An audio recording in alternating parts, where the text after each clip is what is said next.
Taki? Ilang kalimo. Ante? Yung ano, yung ibabaw. Isa... Dat. Isa dat. Kanate. Isukat mo na rin yung ano niya, steamer.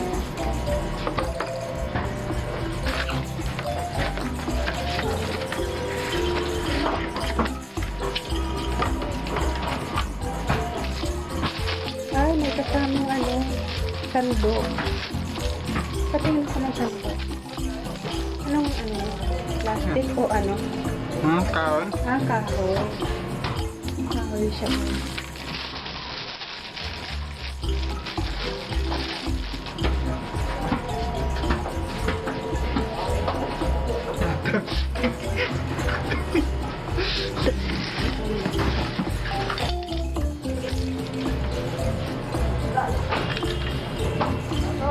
Kailangan pa ng ano ng adapter, pero yung sa amin yung saksakan kasi hindi na kailangan mag-adapter kasi bilog yung saksakan namin na pwede siya sa ganito.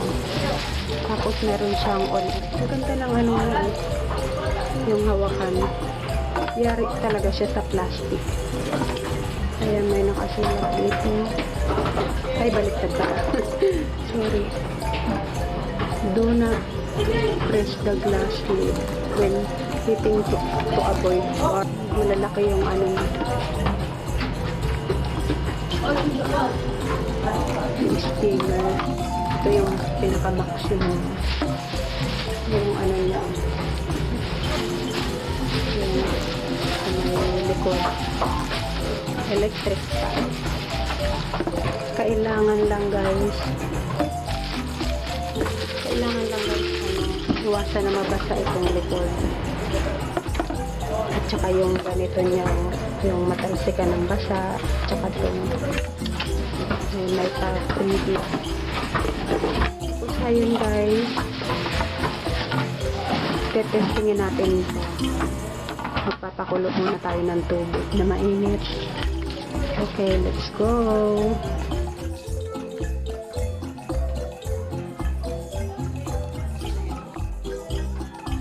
Yung ano nila, yung pagpipilian malakas at medyo mahina. Maganda to guys. Tested ko na yung ganito na ano, nagabo. Ayan o. Kasi ano to siya guys? 3 liter. 3 liter. Kasi ito guys, meron ako o yung dati. Maayos pa to, gamit na gamit pa si guys, kaya ako kumuha ng bago na mas malaki. Ito o yung dati namin. Araw-araw kong ginagamit to kasi nag-i-steam ako ng itlog dyan, almusal namin. Ano naman to guys, 2 liter. 2 liter ang ano nito, ang capacity ba tawag doon, ang mailalaman. Iba lang yung ano niya, yung takip. Kesa dito sa bago. Nagustuhan ko kasi ito ano, komportable ako nakapagluto ng ulam.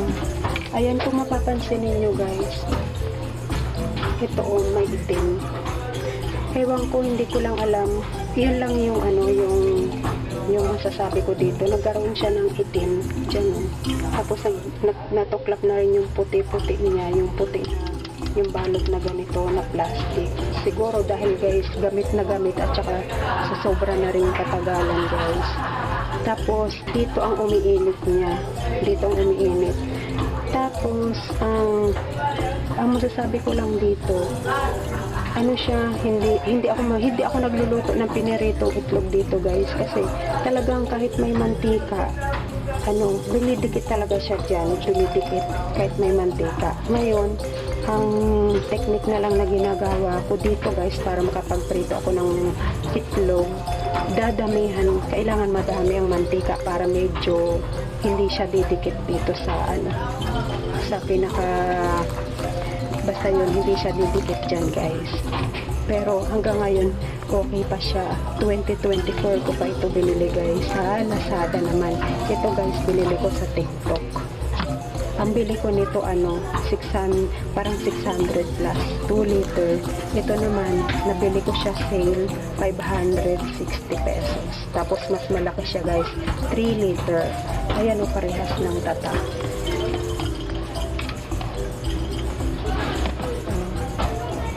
Parehas siya guys ng tatak. Talagang naghanap talaga ako ng ganitong tatak na gaabor. Hindi ko lang alam guys kung tama ba ang pronunciation ko. Ayan. Subok ko na. Parehas din sila ng ng pindutan. Ito pala malakas. Sorry po guys. Nagkamali ako ng sabi ko kanina. Ito pala malakas to.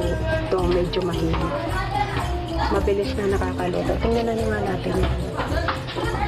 Kasi mahina yung ko. Ayan, natin sa 2 para mas malakas. Ayan nagbabubbles na siya guys.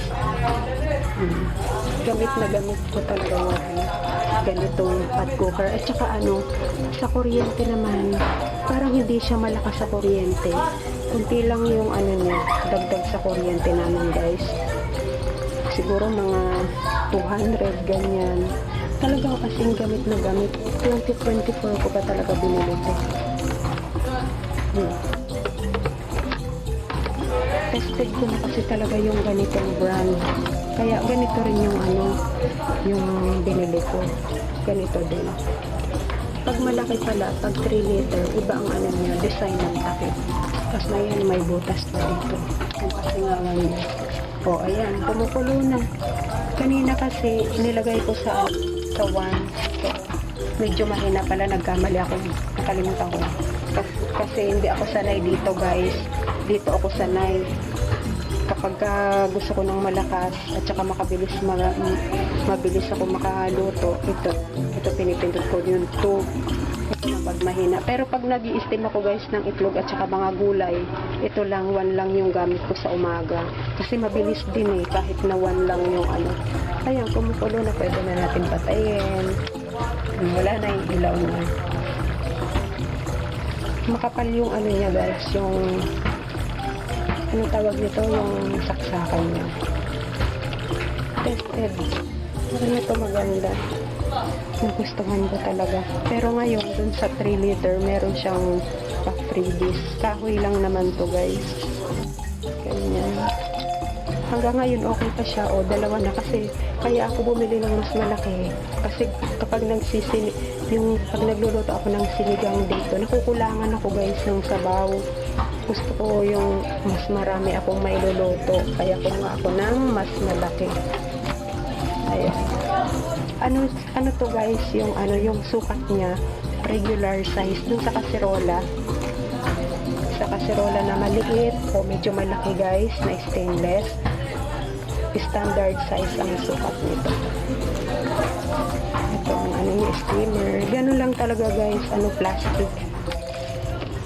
Plastic siya na matigas. Parehas lang ng yung nauna kong pot cooker. So, ayan lang guys. Dito na nagtatapos ang ating video. Talagang super nagustuhan ko talaga. Ayan, mas makakapagluto na ako na may sabaw na mas marami-rami. Kasi marami ang laman niya, ang 3 liter. Ito naman ay 2 liter. Ayan, 2 na. May salit-salita na ako guys pag gumagamit ako na may sabaw o sa paglulutuan. Meron na akong salit-salitan. Hindi na puro na lang lagi ito. Ay, makakapagpahinga na siya. Pero pag kunti lang ang iluluto ko, pwede naman ito. Basta pag marami iluluto ko, ito ang gagamitin ko. Ayan guys, thank you so much for watching.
Haluin na natin ito. May naisip ako guys.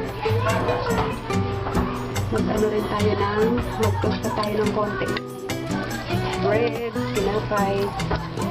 Hindi na ako naglagay ng mantika. Paputi. May konti naman ng oats. Isang piraso lang ba ang kasya?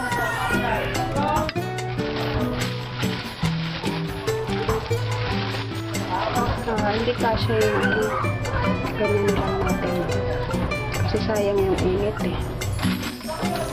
Pwede na yan sa tatlong.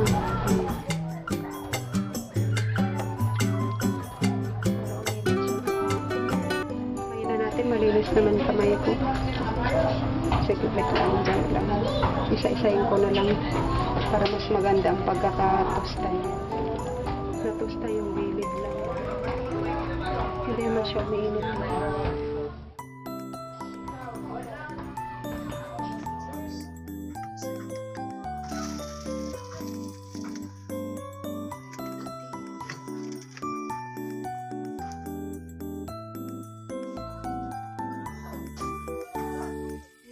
Thank you so much for watching.